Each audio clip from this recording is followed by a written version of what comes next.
देते ठाकुर जी को पहनाते। एक दिन पिताजी ने देख लिया कि श्री गोदाम बाजी वही माला पहन करके घूम रही है जो ठाकुर जी को पधरानी है अभी। उन्होंने आकर के कहा, लाली तुम क्या कर रही हो, ये तो ठाकुर जी को पधरानी है, तुम कैसे पहन सकती हो। छोटी सी गोदा जी के नेत्र सजल हो गए, बोले पिताजी मैं तो रोज पहनती, अब तक ना जाने कितने वर्षों से मेरी ही ठाकुर जी माला पहनी हुई धारण करते हैं रंगनाथ भगवान। पिताजी ने डांटा, बोले ऐसे नहीं करते, अपने उतरन ठाकुर जी को नहीं धराते, बहुत बड़ा अपराध लगता है। दूसरी शुद्ध माला निर्माण की और गोदाम बाजी के हाथ ना पड़े उससे पहले जाकर के रंगनाथ भगवान को पधरा दी। जैसे ही ठाकुर जी ने गले में धारण कराई तुरंत माला टूट करके गिर पड़ी। एक और माला बना करके पहनाई, फिर से टूट के गिर पड़ी। गोदा जी खड़ी खड़ी देख रही थी, पिताजी वो ऐसे नहीं पहनेंगे तो एक बार मुझे पहनाओ पहले और मेरी उतार के फिर पहनाओ, देखना फिर नहीं टूटेगी। पिताजी बोले मैं ये अपराध कैसे कर सकता हूं, अपने हाथ से ही पहना करके निर्माल्य और उतरी हुई माला पहनाऊं ठाकुर जी को। गोदाम बाजी ठाकुर जी की ओर देखने लगी, अब तो आप ही कृपा करो, आप ही पिताजी को समझाओ कि आपको और मेरो तो प्रियतमा और प्रियतम को संबंध है। तब श्री रंगनाथ भगवान ने प्रकट होकर के उनके पिताजी को आज्ञा दी, आप संकोच मत कीजिए, माला जी गोदा को धराइए और उनकी उतार के हमको पहनाओ, क्योंकि वो हमें प्रियतम मानती हैं इसलिए हम भी उनको प्रियतमा मानते हैं और प्रियतमा की माला धारण करने में कोई अपराध नहीं है।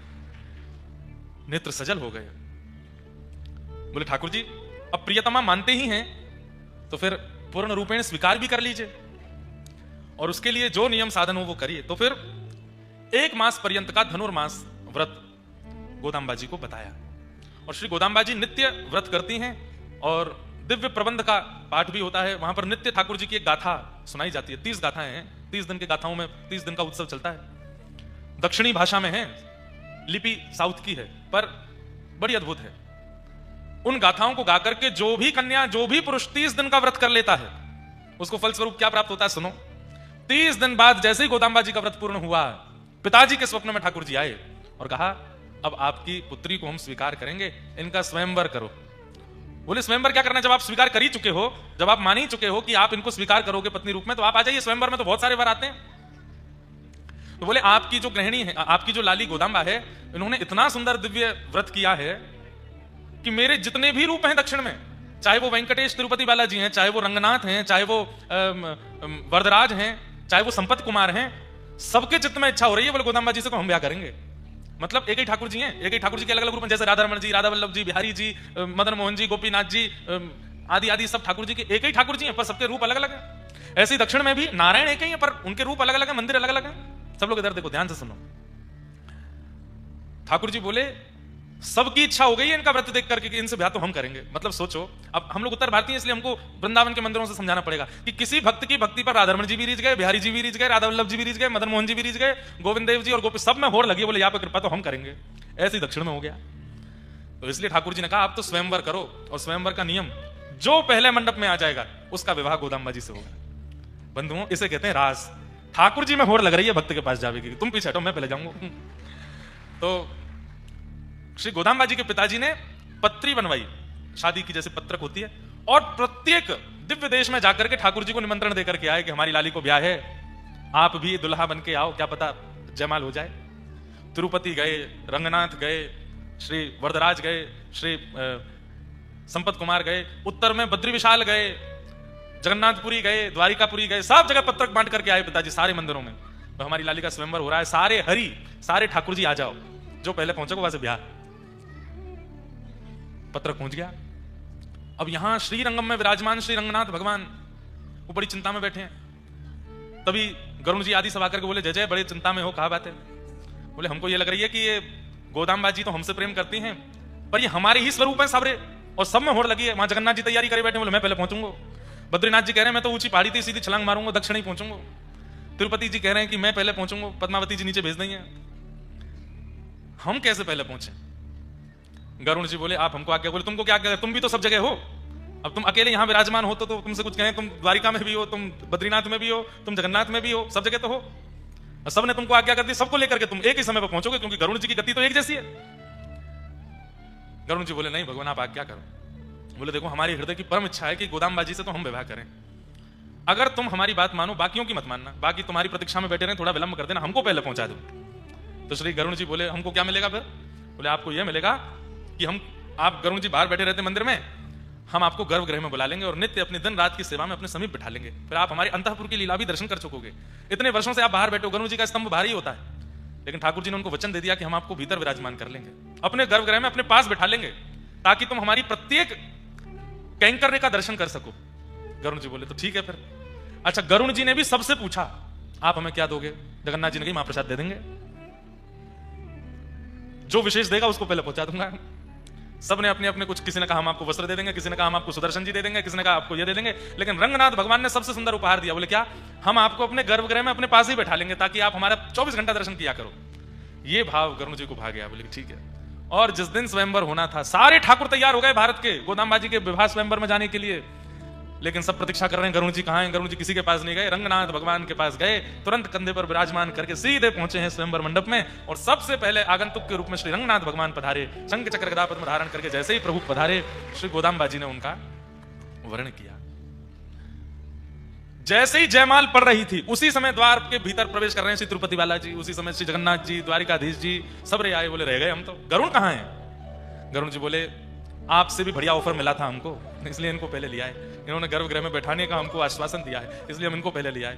बोले अब हम लोग क्या करें? आ तो गए हम लोग। तो फिर रंगनाथ भगवान बोले दावत बनिए, पाओ बैठ के बराती हो सब रे। ठाकुर जी ही दुल्हा, ठाकुर जी ही बराती। ऐसा विवाह भारत में केवल एक ही बार हुआ, श्री गोदाम बाजी का कल्याण उत्सव। तो कल उसी कल्याण उत्सव का सूक्ष्म दर्शन हम लोग कर रहे थे। ठाकुर जी की मधुर पालकी चल रही थी, उसका हम लोग अनुभव कर रहे थे। भगवान की उस आज्ञा को कि गरुड़ जी गर्भगृह में विराजेंगे, उसकी पूर्णता हुई श्री वृंदावन धाम में। हमारे वृंदावन में श्री राधारमण जी के पास में, निधिवन राज के पास में, उत्तर भारत का सबसे बड़ा मंदिर है श्री रंगजी मंदिर। आप लोग वहां दर्शन किए होंगे जो वृंदावन जाते हैं। मूल नाम उनका है गोदा रंगमन्नार मंदिर। वहां पर ठाकुर जी गोदाम बाजी के साथ विराज रहे। ठाकुर जी की ऐसी छवि पूरे भारत में, नारायण की ऐसी छवि कहीं नहीं है। कैसी है? ऐसी है, ऐसे हाथ ऊपर किए, क्या बोले गैया चरा रहे हैं, नारायण प्रभु वहां पर। और वहीं गर्भगृह में गरुड़ जी साथ में विराज रहे हैं ठाकुर जी के। जो वचन ठाकुर जी ने दिया वो वचन निभाया, और श्री गोदाम बाजी के साथ में नारायण प्रभु ने अपने समीप में गरुड़ जी को विराजमान किया। और वृंदावन में वो दर्शन आज भी होते हैं, गरुड़ जी बिल्कुल समकक्ष विराजमान। ऐसे श्री गोदाम बाजी को ठाकुर जी प्राप्त हुए। तो श्री वैष्णव रामानुजियों को ही वह व्रत करने का अधिकार है जो 30 दिन का व्रत हमारे धनुर्मास में होता है। और वैसे कोई ऐसी बात नहीं कि कोई एक संप्रदाय वाले ही करें। धनुर्मास में श्री गोदाम बाजी की गाथा सुनकर के कोई भी उस व्रत का नियम धारण कर ले, पर बात यह है कि वही गाथा होनी चाहिए जो दक्षिण की है। तो उससे फिर नारायण प्रसन्न होते हैं और प्रसन्न होकर के वर रूप में आते हैं और जीवन को प्राप्त होते हैं। ऐसे श्री ठाकुर जी के मंगल विधान को हम बार बार प्रणाम करते हैं। ऐसे ही बंधुओं, आप कोटावासी हैं, यहाँ पर मथुराधीश बिहारी जी सब आपके समीप ही हैं। खूब भाव से, खूब प्रेम से उनको रिझाओ, आनंद कराओ, ताकि ठाकुर जी किसी रूप में, किसी संबंध में हमें प्राप्त हों। ऐसी हमारी भावना। कल हम लोग रास बिहार का श्रवण कर रहे थे। ठाकुर जी ने वृंदावन में रास किया, महारास किया। और महारास में देवादिदेव महादेव शंकर भगवान पधारे, लेकिन गोपियों ने उनको भीतर प्रवेश करने नहीं दिया। बोले भीतर केवल एक ही पुरुष आ सकते हैं, नंद नंदन, और किसी पुरुष का प्रवेश नहीं है। तब महादेव ने पार्वती जी से प्रार्थना की और पार्वती जी ने, अन्नपूर्णा मैया ने अपना श्रृंगार प्रदान किया। और श्रृंगार धारण करते ही महादेव बन गए श्री गोपेश्वर। बोलो गोपेश्वर महादेव की। बंधुओं, महादेव वृंदावन रस के सबसे बड़े प्रणेता यदि कोई हैं और सबसे बड़े प्रदाता यदि कोई हैं तो वो महादेव हैं। इसलिए हमारी राधा कृपा कटाक्ष महादेव गाते हैं, ठाकुर जी का यश महादेव गाते हैं, रास की पूर्णता महादेव करते हैं। कई लोग कहते मिलते हैं कि महाराज जी कथा सुनने के बाद हम पहले महादेव के उपासक थे लेकिन अब कृष्ण उपासक हो गए। हम कितनी बार कथा में कह चुके कि महादेव जब बहुत प्रसन्न होते हैं अपने किसी भक्त से तो उसको कृष्ण भक्ति प्रदान करते हैं। और यह भी हम कह दें तो इसमें कोई अतिशयोक्ति नहीं कि बिना महादेव के भी कृष्ण भक्ति प्राप्त हो सकती है, बिना महादेव के भी ठाकुर जी जीवन में आ सकते हैं। परंतु महादेव के द्वारा आएंगे तो निश्चित है कि फिर कभी जाएंगे नहीं, ठाकुर जी सदा के लिए रहेंगे साथ में। इसलिए शिवद्रोही ममदास कहावा, सो नर सपने हूं मोह न पावा। कहीं कहीं वैष्णवों में और शैवों में मतभेद है, परंतु बंधुओं हम लोगों को यह विचार नहीं करना, विशेष रूप से वृंदावन से संपर्क रखने वाले, हमारे तो प्रधान इष्ट के रूप में, हमारे तो पुरोहित के रूप में, भक्तों के पुरोहित कौन है? जैसे विवाह कराने वाले कुल पुरोहित होते हैं, ऐसे भक्तों के पुरोहित हैं हमारे शंकर जी। वो उनको नहीं भजन करेंगे, उनको नहीं ध्याएंगे, उनको नहीं बताएंगे, तो फिर वो हमारा ब्याह कैसे कराएंगे ठाकुर जी से? वो तो हमारे पुरोहित हैं।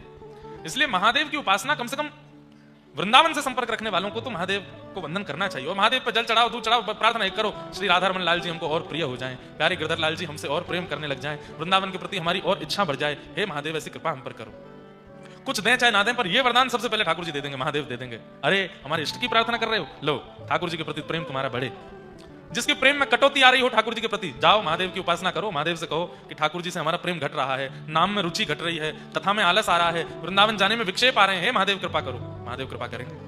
हमारे साथ तो कितनी घटनाएं होती, जहां कहीं भी कथा करने जाते हैं, आसपास में कोई दिव्य महादेव का स्थान होता है तो प्रणाम करने जाते हैं। काशी विश्वनाथ बनारस में एक बार कथा हो रही थी, रोज जाते थे विश्वनाथ प्रभु को दर्शन करने और गोपी गीत सुनाते थे महादेव को। क्यों? वो भी तो गोपेश्वर, गोपियों के ईश्वर हैं, मतलब रास की गोपियों में प्रधान गोपी हैं महादेव, उनको गोपी गीत सुनाते। अंतिम दिन दर्शन करने के लिए गए, इतनी भीड़, दर्शन नहीं हो पाए। कभी कहीं यहां से जाओ, कभी कहीं वहां से जाओ, कभी कहीं उधर से जाओ, नहीं हो पाए। आगे कहीं प्रस्थान करना था, समय हो रहा था जाने का। शिखर को देख करके हमने कही, बाबा रास में आए थे आप, गोपियों ने रोक दिया था आपको। वो तो हमारे ब्रजवासी को चित्त बहुत बड़ा है, जैसे तैसे आपको अंदर एंट्री मिल गई, लेकिन आज बहुत बढ़िया कर रहे हो, ब्रजवासी द्वार पे खड़ो हो, भीतर नहीं बुला रहे हो। गोपीन तो शिकायत करूंगा आपकी, ब्रज में जाकर के ठाकुर जी से आपकी शिकायत करूंगा, ब्रजवासी जा रहा है आगे कहीं बनारस से और दर्शन नहीं दिया आपने। आप विश्वास नहीं मानेंगे, कोई मनगढ़ंत बात नहीं करे, बस इतना कहकर के हमने प्रणाम किया, यहीं से राम राम है हमारी, ना आ रहे भीतर, इतना कह के पीछे मुड़े तो सप्तऋषि आरती होती है काशी विश्वनाथ में। आरती करने वाले पुजारी जी सामने से आ रहे थे, जैसे हम, अरे व्यास जी आप यहाँ के दर्शन हो गए? मैंने कि आज बाबा ने दर्शन ही ना दिए, पर हमें करने ना है, हम तो जा रहे हैं, हमारी रेल है, हम आगे कहीं कथा के लिए जा रहे हैं। अरे नहीं नहीं आओ आओ, अरे मैंने कि समय लगेगा, अरे झट से कराऊं दर्शन। ले गए, सीधे हाथ पकड़ करके काशी विश्वनाथ भगवान के सामने ही बिठाई दियो, बैठ जाओ और सुनिए, ये लो दूध चढ़ाओ, दही चढ़ाओ, शहद चढ़ाओ। मैंने कि अब इतनी आराधना करवा रहे हैं, जरूर क्यों लग रही होगी, कहीं मेरी शिकायत नहीं करते जाके, गोपिन कहीं कह नहीं दे। ये सब अनुभव होते हैं। महादेव व्रज की प्राप्ति कराते हैं। प्रिया जी के और श्री ठाकुर जी के प्रेमियों को तो निश्चित महादेव को वंदन करना चाहिए। ऐसे महादेव गोपी बनकर के आए और वृंदावन के रास बिहार में एकमात्र कृष्ण पुरुष हैं और दूसरे पुरुष रूप में श्री महादेव आए, लेकिन श्रृंगार पूरा गोपी का किया, इसलिए उनको गोपेश्वर। आज भी वृंदावन में संध्या के समय, इसी समय अगर आप दर्शन करने जाओगे, नथनी पहन करके, काजल लगा करके, लालिमा होठ पे लगा करके, सुंदर अपने केश खोल करके, चुनरी ओढ़ करके, बहुत सुंदर गोपी बनकर के आज भी गोपेश्वर महादेव शाम को गोपी का श्रृंगार करते हैं और प्रतीक्षा करते हैं ठाकुर जी की कि लाला मोसो रास करवे आवेंगे। ऐसे महादेव रास बिहार हुआ। रास के उपरांत भगवान की और भी कई लीलाएं हुई। मधुमंगल ठाकुर जी ते बोलो एक दिना, लाला तू जहां जावे सब तो सो इतना प्रेम करें, मुझे तो ऐसा लगे तेरे वस्त्रन में कछु टोना है। गोपीन के पास जावे वो सबरी अपनी न्योछावर रह जाए, संतन के पास जावे वो तेरे चरण धो धो के पी में, राक्षसन के पास जावे तो छूते ही राक्षस मर जाए, पर्वत के पास जाते तो पर्वत उड़ जाए। मुंह तो लगे लाला तेरे लत्ता, ब्रज भाषा में कपड़ों को लत्ता बोलते हैं, तेरे लत्तान में कछु जादू है लाला। बोला हाँ, एक दिन आपको मोह दे दे पहनवे को। ठाकुर जी बोले तू चाहे जो मांग लियो, मेरे लत्तान ने मत मांग रही हो। अच्छा, ये साइकोलॉजी है कि व्यक्ति को जिस चीज के लिए मना कर दो उसके भले के लिए उसको लगता है नहीं नहीं इसी में ही मेरा भला है, वो जबरदस्ती अदबद के उसको करता है। मना करते हैं पर्दा के भीतर मत देखना, तो बाहर खड़े लोगों के मन में यही चला रहता है इसमें कुछ तो है, हमें कैसे भी दिख जाए, भीतर तो झांकना है। ठाकुर जी ने मना करी, अरे मधुमंगल लत्तान ने मत मांगे, चाहे तू जो मांग ले। अब तो मधुमंगल को यूं है गई, बोले कि अब तो कन्हैया के लत्ता ही पहनने मुंह को। एक दिन ठाकुर जी यमुना स्नान करने के लिए अपनी पीतांबरी उतार करके, अपने मोर पिछ उतार करके, सबरी माला आदि उतार करके, काली कमली उतार के और बढ़िया ठाकुर जी जमुना जी में कूद गए। मधुमंगल तो बोले आजा मधुमंगल पार करेंगे जमुना जी। बोले हाँ आ रहा हूं तू कर। ठाकुर जी तो तैरने लगे, इतने में मधुमंगल ठाकुर के सबरे वस्त्र लेके भागो। ठाकुर जी ने देख लियो, ठाकुर जी बोले आज तू पहने ही ले तो पता चलेगी आज। ठाकुर जी की पीतांबरी पहन ली, कमर में काली कमरी बांध ली, सिर पे घुंघराले केशन को ऐसे जूड़ा बनाए के मोर पिछ लगाई लियो, ठाकुर जी की माला गले में पहन ली और वंशी हाथ में लेके मधुमंगल ढोलन लगो। बोले अब मैं गोपीन के पास जाऊंगा, गोपी मेरी बलैया लेंगी, मैं संतन के पास जाऊंगा, संत मेरे भोग लगाएंगे। यहां कंस ने एक राक्षस भेजा जिसका नाम था केसी। तो केसी राक्षस, इसीलिए वृंदावन में केसी घाट है, वहीं मारा था ठाकुर जी ने उसको यमुना जी के तट पे। तो केसी राक्षस को कंस ने कहा कि जाओ मेरे शत्रु को ढूंढो। तो केसी राक्षस ने कहा कोई अता पता कुछ बताओ तो, कैसा लगता है आपका शत्रु? बोले मुझे ज्यादा तो नहीं पता है, बस इतना पता है पीतांबरी पहनता है, कमर में काली कमली ओढ़ता है बंशी बजाता है, टेढ़ी मेढ़ी चाल चलता है, और हाँ सिर पे मोर पिछ लगाए घूमता है। केसी बोला देख लो अब आपका शत्रु मैं ढूंढता हूं। केसी जैसे ही आया आकाश मार्ग से दौड़ने लगा, तो मधुमंगल मोर पिछ पहन के घूम रहा था। इतने में ही सामने से केसी आकर के खड़ा हुआ। अच्छा तो तू ही है महाराज कंस का शत्रु? अभी बताता हूं। मुष्टिक लेकर के जैसे ही भागा, इतना विशाल राक्षस देख करके अब तो मधुमंगल दौड़ो माथे, लाला बचाइयो, अरे लाला कन्हैया कहां को चलोगा, देख जे मुझको मार रहा राक्षस मार रहा। ठाकुर जी बोले ना तू ही मार ले, तो मना करी मेरे वस्त्र ने पहन के मत जाइयो। तेरे पाम पूजू लाला, जीवन में कभी नहीं धारण करूंगा, तेरा जैसा रूप कभी नहीं बनाऊंगा, मैं जैसो वैसो ही रहूंगा, तू या को मार दे। ठाकुर जी तुरंत निकल के बाहर आए, केसी राक्षस के सामने आके खड़े हुए। जैसे ही आया एक मुष्टिक प्रहार करके भगवान ने उसका वध किया। वही घाट केसी घाट है। ठाकुर जी ने फिर मधुमंगल से कही तुरंत उतार। अरे लाला अब ही उतारूं, मैं तो देखूंगा ना तेरे वस्त्रन के, मैं तो भैया फटे पुराने कपड़े ठीक हैं। हमारे पूज्य नाना जी कहते थे इस कथा से क्या सीखने को मिला? भक्ति ही बने रहो, भगवान बनने की कोशिश मत करो। ज्यादा ठाकुर जी बनवे की मन में आवेगी, ज्यादा भगवान बनवे की मन में आवेगी, तो ठाकुर जी कहेंगे देख बेटा अब जो जो जिम्मेवारी मैं संभालूं अब तू संभाल। और वहां में राक्षस आवेंगे, कैसे कैसी आपत्ति विपत्ति आवेंगी। भक्ति ही बने रहो, ज्यादा ठाकुर जी की तरह बनने में कोई सुख नहीं। कुछ राक्षसों का भगवान ने और वध किया। तत्पश्चात यहां मथुरा में कंस ने एक धनुर्यज्ञ किया, और उस धनुर्यज्ञ में भगवान श्री कृष्ण को यज्ञ देखने के लिए, मेला देखने के लिए आमंत्रण भेजा। आमंत्रण लेकर के श्री अक्रूर जी महाराज वृंदावन पधारे, और आमंत्रण में विशेष रूप से कह दिया, सब लोग इधर देखो ध्यान से सुनो, कि कृष्ण बलराम को उपहार देने के लिए महाराज कंस बुला रहे हैं। अक्रूर जी महाराज लेने के लिए आए। प्रसंग तो बहुत करुण है और बहुत विरह का भी है, हम ज्यादा उसके प्रकाश में नहीं जाएंगे। आज कथा का विश्राम है, इतने भावुक होकर के कथा का विश्राम नहीं करना है। आप लोग भावुक हो उसमें आपकी तो आनंद की बात है, पर हम ज्यादातर भावुक प्रसंग इसलिए नहीं कहते, फिर आगे की कथा करना हमारे लिए बहुत मुश्किल होता है। एक जगह ये प्रसंग कहा था तो यही प्रसंग चला फिर, और फिर कथा आगे हुई ही नहीं, वहीं कथा विश्राम करनी पड़ी। इसलिए हम केवल सूक्ष्म में ये प्रसंग कह देते हैं। अक्रूर जी महाराज आए, यशोदा मैया बोली मेरो लाला तो नहीं जाएगा, और वहां राक्षस कंस ने तो इतने राक्षस भेजे हमारे काज, अब उपहार देवे को बुला रहे है। ठाकुर जी ने मन में विचार किया, कन्हैया अगर आज नहीं बोले तो फिर कभी नहीं बोल पाओगे। ठाकुर जी बोले मैया तू तो चाहवे ही ना है कि तेरे लाला को कोई और उपहार देवे, कोई तेरे लाला को बहुत यश गावे, नाम करे, प्रतिष्ठा करे। तू तो मोया घर में ही बूढ़ो कर लेगी, नंद भवन ते कभी बाहर ना जान देगी। अरे दुनिया के बालकन को उपहार लेवे के गाजे और जाने कैसे कैसे कार्यक्रम में बुलाए हो जाए, तेरे बालकन को बुला रहे हो तो तू मना कर रही है। मैया के चित्त में ये बात चुभ गई कि कन्हैया को कहीं ऐसा तो ना लग रहा हो कि मैं यहां से प्रेम ना करूं। मैया बोली अच्छा ठाकुर जी का मन नहीं है, भारी मन से बोल रहे हैं। मैया से जिद कर रहे हैं मैं मथुरा जाऊंगा। मैया बोली लाला तेरे बगैर मुंह को एक क्षण भी चैन ना पड़े, तू जावे गैया चरावे और लौटवे में नेक विलंब है जाए तो मेरी ऐसी हालत है जाए। लाला तू 2 दिन के काजे मथुरा जाएगा, मैं कैसे रहूंगी? मैया मैं परसों आ जाऊंगा ना, मुझको जान दे। अंत में यशोदा मैया मान गई, ठीक है लाला लेकिन आए जाइयो परसों। बोले हाँ आ जाऊंगा। दाऊ दादा नंद बाबा तैयार भई, हम लाला के संग जाएंगे। रात भर ठाकुर जी सोए नहीं। प्रातः काल होते ही रथ में विराजमान हुए। सब ब्रजवासी,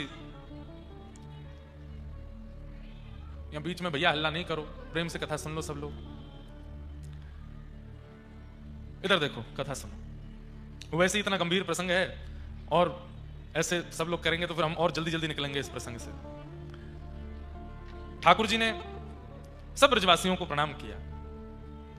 पता नहीं क्यों आज ब्रजवासियों के चित्त में ऐसी भावना हो रही है कि कहीं ऐसा ना हो कि कन्हैया लौट के नहीं आवे। ब्रजवासी समझा के भेज रहे हैं, बोले लाला मथुरा की गोपी, मथुरा के गोप ग्वाल तो अगर माखन देवे को प्रयास करें, उनके प्रति रिझियो मत, तो उससे ज्यादा प्रेम से बात करें, उनके प्रति आनंदित होइयो मत। लाला हमें मत भूल जाइयो, हम तेरे हैं, तो को लौट के आनो। तो सब ठाकुर जी बोले ऐसे काहे को समझा रहे हो? अरे भैया मैं कहीं लंबो ना जा रहा हूं, परसों आ जाऊंगा। सब ब्रजवासी चिंतन कर रहे हैं और प्रार्थना कर रहे हैं, हे मथुरा वासियों तुम ज्यादा स्वागत मत करियो, ज्यादा सत्कार मत करियो, ज्यादा रिझा मत लियो ठाकुर जी को, कहीं ऐसा नहीं हो आपके प्रेम सत्कार में लाला रीझ के वहीं को है जाए, लौट के नहीं आवे। बंधुओं प्रेम में एक ये सूक्ष्म ईर्ष्या होती है, इसको ईर्ष्या नहीं माना जाता। एक भय होता है अपने प्रेमी को खो देने का, और वही भय ब्रजवासियों को हो रहा है, कहीं हमसे अधिक प्रेम वहां प्राप्त ना हो जाए। सब ब्रजवासियों को मिलकर के ठाकुर जी रथ में बैठे। पता नहीं अक्रूर जी के मन में क्या बात आई, और श्री अक्रूर जी महाराज यशोदा मैया के पास गए और मैया से बोले मैया भीतर चलो, मुझे जरूरी बात करनी है आपसे। और अक्रूर जी महाराज यशोदा मैया को भीतर ले गए। बाहर सब ब्रजवासी ठाकुर जी से मिल रहे हैं और अक्रूर जी ने कक्ष बंद करके मैया से कहा, मैया जीवन भर आप अंधेरे में रहो, एक असत्य में रहो, इसलिए मेरा कर्तव्य है कि मैं आपको सत्य बता करके जाऊं। मुझे देवकी मैया ने कहा है आपको सत्य बताने के लिए। कैसा सत्य? कि कन्हैया अब वापस नहीं आएंगे, वो मथुरा ही रहेंगे। अरे तू ऐसी बात काहे को करे? अरे तू अपना काम करवे आयो, लाला ले जावे आयो, लेके जाओ, तुरंत लेके आ जाइयो, ये कैसी बात करे? अक्रूर जी बोले, मैया आपको क्रोध आएगा लेकिन मेरी बात ध्यान से सुनिए। आपने सुना था 11 वर्ष पहले देवकी के एक लाला हुआ था, लाला ना भय वाके तो लाली भाई, और लाली भी कंस ने मारी तो वो अष्टभुजी देवी बनकर के प्रकट हो गई, ये हमने सुनी थी। बोले मैया 8वां गर्भ कंस का काल है, ये पूरे ब्रज को पता है देवकी का, वो 8वां गर्भ कृष्ण ही है। 11 वर्ष पहले कंस से रक्षा हेतु वसुदेव जी महाराज लाला को लेकर के आपके पास आए, आपके बगल में लाला को सुवाई दियो, और वो लाली जिसकी प्रसिद्धि हुई वो लाली आपकी थी, और आपकी लाली ले जाकर के कंस को दी। मैया कृष्ण आपके लाला नहीं है, कृष्ण तो देवकी के लाला है। 11 वर्ष 56 दिनों से उनकी आंखों की रोशनी चली गई अपने पुत्र को देखे बगैर, इसलिए उन्होंने मुझसे कहा कि सत्य बता के आना यशोदा को। मैया अब लाला अपनी वास्तविक मैया के पास जा रहे हैं और वहीं रहेंगे, इसलिए आप विरह मत करना। यशोदा मैया का तो खून ठंडा पड़ गया पूरे शरीर का। अक्रूर जी महाराज बाहर पधारे, मैया बिल्कुल स्तब्ध बैठी है, उन्हें विश्वास ही नहीं हो रहा इन शब्दों पर। अक्रूर जी महाराज तुरंत रथ पर बैठे, रथ लेकर के आगे ले जाने लगे। सब ब्रजवासियों का रोना जब तीव्र हो गया, यशोदा मैया के कान में आवाज गई, बोले लाला मथुरा जा रहा है और अब कभी नहीं आवेगो, एक बार मिल तो लूं। सब ब्रजवासी पीछे पीछे ठाकुर जी के दौड़ रहे हैं, ठाकुर जी का रथ आगे चल रहा है। इतने में ही जोर की आवाज आई, लाला, अरे कन्हैया नेक रुक जा, अरे लाला नेक रुक जा। स्वर था यशोदा मैया का। ठाकुर जी ने जैसे ही सुना चलते रथ से कूद पड़े, दौड़ करके गए, मैया को अपने हृदय से लगा लिया। मैया तू काहे को दौड़ रही है, तू हार जाएगी, थक जाएगी, अरे गोपियों मैया को संभालो, मैं आ जाऊंगा ना परसों। यशोदा मैया कह रही, हाँ लाला मुंह बतो तू आ जाएगा, एक बार तेरे सर्वांगीण अंग को स्पर्श कर लूं, माथे को स्पर्श करें, नाक को स्पर्श, आंखन को स्पर्श, कान को स्पर्श, गाल, प्रत्येक अंग को मानो स्पर्श करके उस स्पर्श को अपने भीतर धारण कर रही है यशोदा मैया। अब यह स्पर्श मिलेगा नहीं, और सर्वांगीण अंग को स्पर्श करते हुए जैसे यशोदा मैया ने चरण स्पर्श किए, ठाकुर जी बोले मैया तू कहा कर रही है, अरे जल्दी उठ। यशोदा मैया रोने लगी, अंक में भर लियो लाला, और बोली लाला मुंह को आज पता चल गई, तू मेरो लाला ना है, तू तो देवकी को लाला है, और देवकी के पास तू आज वर्षन बाद जा रहा है। लाला मैं तो केवल एक प्रार्थना करूं, तू बिल्कुल ग्लानि मत करियो अपने मन में, तू चलो जा देवकी के पास, बस मेरी एक बात मान जा, जीवन भर मेरे पास मत आइयो, पर जब पता चल जाए कि बूढ़ी यशोदा के प्राण निकल रहे हैं, वह समय मेरे सामने आ जाइयो लाला, तेरी रूप माधुरी को देख करके अपने प्राण त्याग दूंगी मैं। मेरो लाला मेरे सामने होएगो, तेरी गोद में अपना सर रखूंगी, सर्वांगीण वृंदावन की बाल लीला को स्मरण करूंगी, कैसे चलनो सिखायो, कैसे बोलनो सिखायो, कैसे नृत्य करनो सिखायो, सब स्मरण करके प्राण त्याग दूंगी। बस लाला इच्छा एक है, तू सामने हो तब प्राण निकले, मेरा और तो कोई नहीं है लाला, बस तू ही है। यशोदा मैया की बात सुनकर के ठाकुर जी भावुक हो गए, मन में सोचने लगे, अक्रूर तुमने क्यों बताया मैया को, मैं कोई योजना बनाता, कोई लीला ऐसी करता, कुछ तो ऐसा बनाता। यशोदा मैया पुनः मूर्छित हो गई, और जैसे ही मैया को मूर्छा हुई, ठाकुर जी ने चरण स्पर्श किए, मैया की चरण रज को अपनी जेब में भर लिया, और पूरे व्रज को प्रणाम करके ठाकुर जी रथ में आरूढ़ हो गए, और आरूढ़ होकर के मथुरा प्रस्थान कर गए। झूठी प्रीत करी मनमोहन, या कपटी के साथ, या कपटी के साथ, जौहत रह गई वो कान्हा तेरी, जौहत रह गई बात, जौहत रह गई बात। ब्रजवासी रथ की ओर देख रहे हैं, ठाकुर जी चले जा रहे हैं, रथ से उड़ने वाली धूल दिख रही है, ध्वजा दिख रही है, रथ दिख रहा है, और सब ब्रजवासियों के मन में बार बार यही भावना आ रही है, अभी देखियो लाला को मन नहीं लगेगा, अभी कूद के वापस आ जाएगा, अभी आवे वारो होगो, बस आ ही रहे होगो। और ऐसा सोचते सोचते सोचते शाम हो गई, नहीं आए ठाकुर जी। ब्रजवासी खड़े रहे, जब रात्रि काल होने लगी तब सब यशोदा मैया आदि कहने लगी, चलो लाला परसों की कह के गए हो, परसों आ जाएगा, अभी सब चलो। आज ब्रजवासियों ने भोजन नहीं बनाया, भूखे प्यासे ब्रजवासी सब केवल ठाकुर जी की स्मृति में बैठे।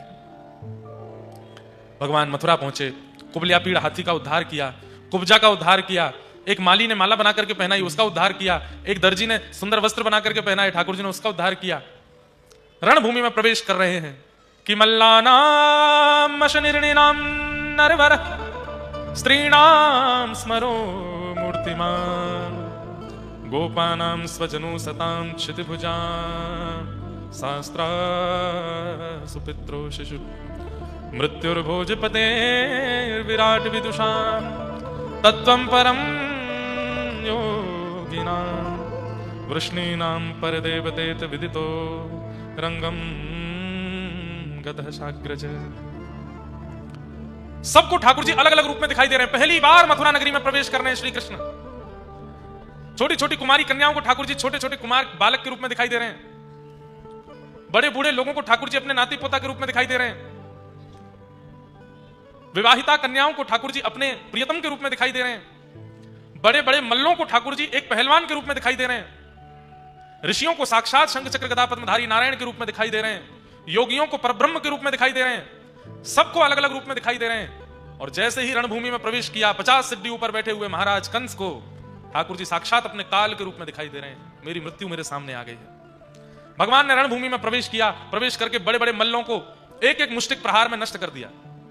किसी को विश्वास नहीं हो रहा, 11 वर्ष 56 दिन के ठाकुर जी इतने विशाल विशाल मल्लों को अपनी दोनों भुजा से उठाते हैं और उठा करके जैसे ही पृथ्वी पर पटकते हैं, पूरा धर जमीन में प्रवेश कर जाता है।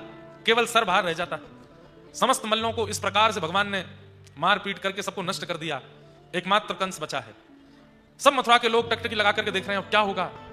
भगवान ने तुरंत दाऊ दादा को प्रणाम किया। बोले दाऊ दादा आशीष प्रदान करो।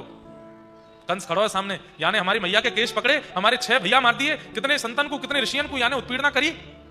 दाऊ दादा ने दोनों भुजा से लाला को आशीर्वाद दियो। एक छलांग मार करके ठाकुर जी तुरंत 50 सिद्धि ऊपर पहुंच गए। कंस को एक हस्त प्रहार किया, उसका मुकुट दूर जाकर के गिरा। सिर के केश पकड़े, दूसरे हाथ से चरण पकड़ लिए। कंस चिल्लाने लगा, महामंत्री सेनापति कहां है सब लोग। भगवान बोले हल्ला मत करो कंस, मैं बहुत क्रोध में हूं। मेरे मुख की ओर देखो, ऐसी मृत्यु विश्व में किसी को नहीं मिलती जैसी तुमको मिल रही है। भगवान के मुख की ओर कंस देखने लगा।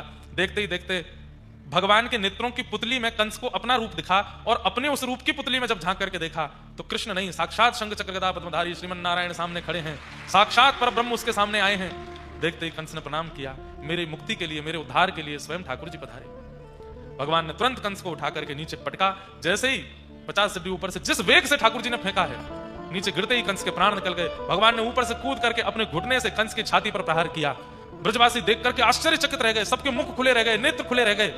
कंस का वध हो गया। सब आश्चर्य में शांत खड़े हैं कि पता नहीं कंस मरा है कि नहीं। भगवान ने जब चारों ओर देखा, सब ब्रजवासी अभी भी इनको संशय है कि कंस मरा नहीं। भगवान ने उसका एक हाथ पकड़ा और पकड़ करके पूरी रणभूमि में उसके शव को घुमाया। सब ब्रजवासियों को जब विश्वास हो गया कि कंस मर गया है, दौड़ करके ठाकुर जी को अपने कंधे पर उठा लिया। बोल बाल कृष्ण लाल की, कंस मर्दन गोपाल की, ब्रज के नंद कुमार की जय जय श्री राम। सब ब्रजवासी लाला को कंधा पे उठा करके नृत्य करने लगे। कंस का वध भगवान ने किया। ठाकुर जी तुरंत उतरे और सबसे पहले कारागृह में गए। यश देवकी मैया को पता चली लाला आ गए। 11 वर्ष पहले इतने से ठाकुर जी देखे थे और आज 11 वर्ष 56 दिन बाद जैसे ही ठाकुर जी पधारे, 11 वर्ष के हो गए हैं। घुंघराले केश हैं। बंधुओं, भगवान का मुंडन नहीं हुआ अभी तक। केश कितने बड़े हैं ठाकुर जी के। बोले सिर से लेकर के चरणों से नीचे तक केश हैं ठाकुर जी के। श्रीनाथ जी की ये इधर जो चमक रही है, ये क्या है। ये ठाकुर जी की बेणी है, ठाकुर जी के केश हैं। इतने बड़े केश हैं ठाकुर जी के। श्राद्ध पक्ष जब प्रारंभ होता है उस समय अगर आप श्रीनाथ जी दर्शन करने जाओगे तो आपको केश का दर्शन नहीं होगा, बेणी का दर्शन नहीं होगा। क्यों? क्योंकि ठाकुर जी उस समय दान मांगते हैं। दान एकादशी आती है तो गोपियों का दान मांगते हैं और दान नहीं देती तो फिर छीन के भागते हैं। तो ठाकुर जी जब भागते हैं तो केश चोटी इतनी लंबी है ठाकुर जी की, गोपी भैया पकड़ ले। तो इसलिए ठाकुर जी के दान एकादशी के आसपास जब दर्शन करोगे श्रीनाथ जी में, ठाकुर जी के केश के दर्शन नहीं होते। क्यों? बोले यशोदा मैया ने कह के लाल जी अपनी बेणी गुथवा करके और लेकर के अपनी कमर में लपेट लें कि कहीं निकल नहीं जाए तो गोपी पकड़ लेंगी या कोई। इतने बड़े केश हैं ठाकुर जी के, लंबे केश।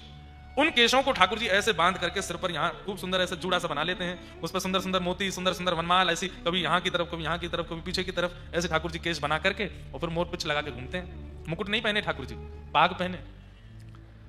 यशोदा मैया, देवकी मैया ने जैसे ही पहली बार देखा, आहा नील कांति, कमल जैसे नेत्र, इतने सुंदर ठाकुर जी, ऐसे घुंघराले केश, देख करके देव की मैया का हृदय भर आया, दौड़ करके हृदय से लगा दियो और बोले लाला अब मुझे छोड़ के नहीं जाएगा ना?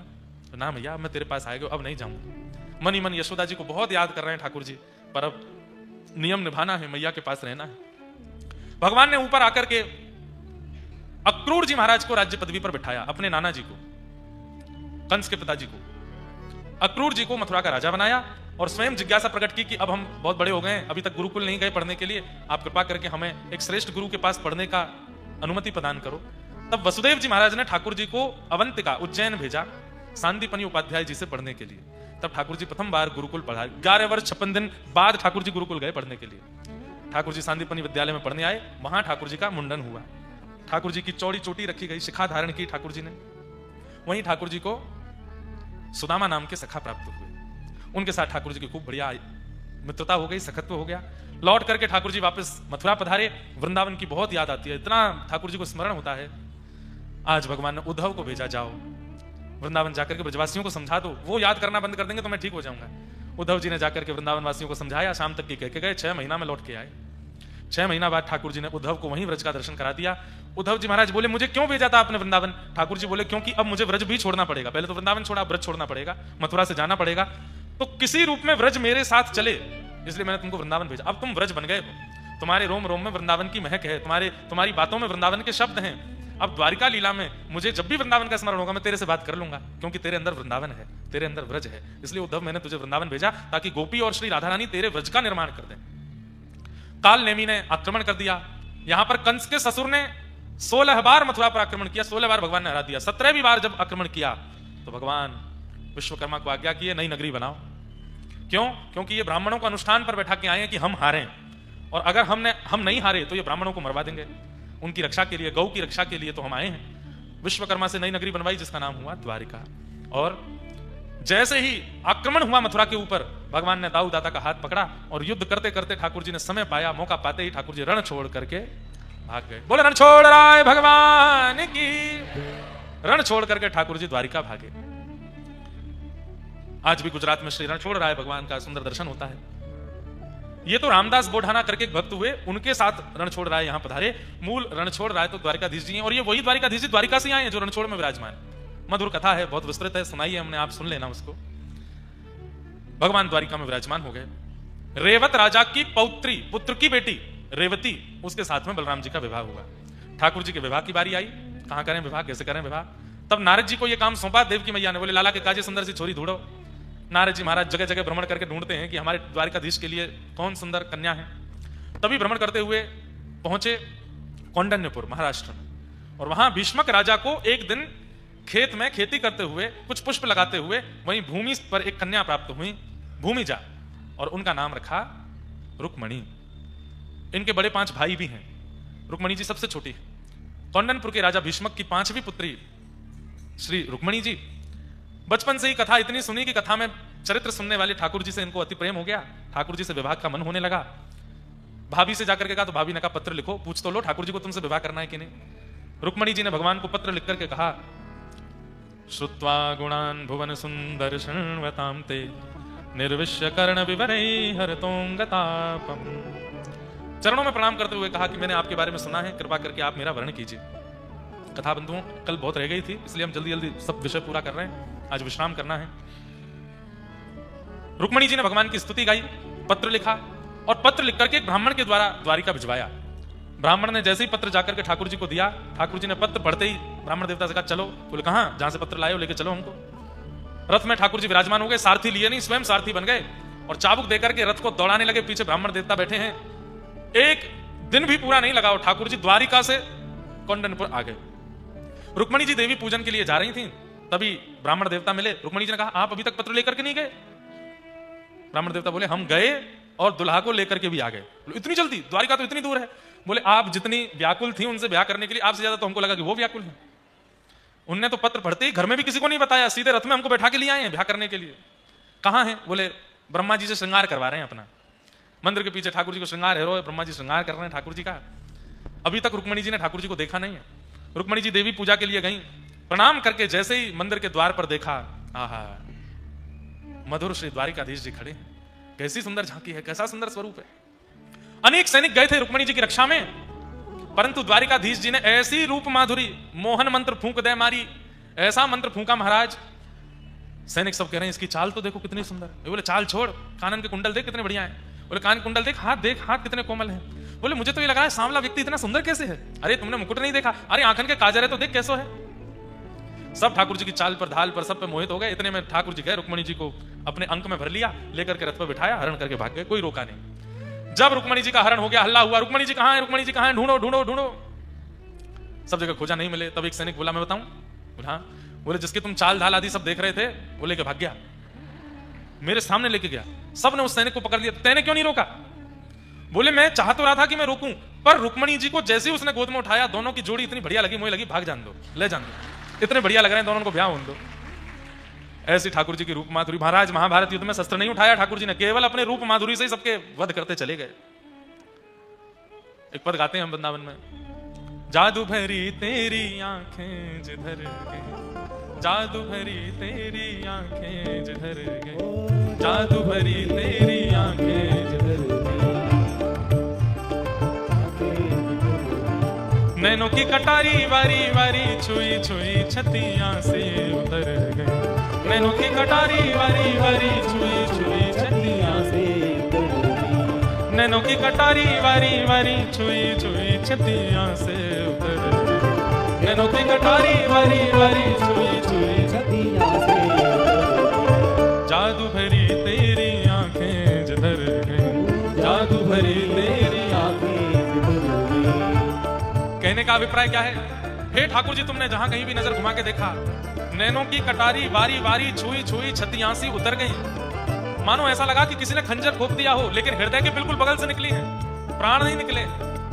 नेत्र देखकर की स्थिति क्या हो रही है, अब पल पलक तरत नहीं तारे, अब पल पलक तरत नहीं तारे, अब पल पलक तरत नहीं तारे, अब पल पलक तरत नहीं तारे, नैनों की कटारी छुई मुई कर गई, नैनों की कटारी छुई मुई, हाँ नैनों की कटारी छुई मुई सी कर गई, नैनों की कटारी छुई मुई सी कर गई, जादू भरी तेरी आंखें जिधर गई, जादू भरी तेरी आंखें जिधर गई, ओ जादू भरी तेरी आंखें जिधर गई, जादू भरी तेरी आंखें जिधर गई, ओ जादू भरी तेरी आंखें जिधर गई, जादू भरी तेरी आंखें जिधर गई, जादू भरी तेरी आंखें जिधर गई, जादू भरी तेरी आंखें।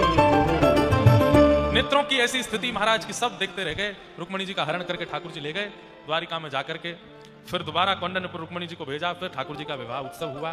कल हम लोगों ने उसका अनुभव किया ही।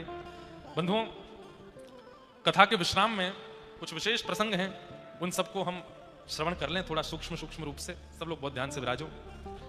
भगवान का विवाह रुक्मणी जी के साथ में संपन्न हुआ। तत्पश्चात दूसरा विवाह ठाकुर जी का श्री जाम्बती के साथ में, तीसरा विवाह सत्यभामा के साथ, चौथा विवाह कालिंदी के साथ। इस प्रकार भगवान के अष्ट प्रमुख विवाह और 16,100 अलग विवाह हुए। ये 16,108 कौन है?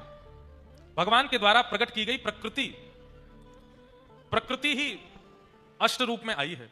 पृथ्वी, अग्नि, जल, वायु, आकाश, मन, बुद्धि और अहंकार, ये भगवान की अष्ट पटरानियां हैं। तत्पश्चात 16,100 ये वेद की ऋचाएं हैं जिनसे ठाकुर जी ने विवाह किया। कोई स्त्री पुरुष ठाकुर जी का नहीं होता। ठाकुर जी जिससे विवाह करते हैं, जिसको स्वीकार करते हैं, अपनी बनाई हुई प्रकृति को ही ठाकुर जी स्वीकार करते हैं। भगवान के इस प्रकार 16,108 ब्याह हुए। एक साथ सबके साथ ठाकुर जी ने वर्ण किया। 16,108 भवनों का निर्माण करा करके भगवान ने सबको प्रदान किए, और एक एक भवन में ठाकुर जी अलग अलग रूप धारण करके रहते हैं। एक ही श्री कृष्ण अलग अलग रूप बना करके सब भवनों में निवास करते हैं। नारद जी महाराज भगवान की दिनचर्या का दर्शन करने के लिए आए, देख करके हैरान रह गए कि 16,108 पत्नियों के साथ ठाकुर जी 16,108 रूप धारण करके रहते हैं। देख करके नारद जी आनंदित हो गए, प्रणाम किया। जो लोग अपने सुख के लिए ठाकुर जी पर कभी कभी प्रश्न उठा लेते हैं, भगवान ने इतने ब्याह किए, हम पर भी कृपा हो जाए तो क्या बुराई है, या कृपा ना भी हो तो एक से विवाह, एक से प्रेम। आजकल तो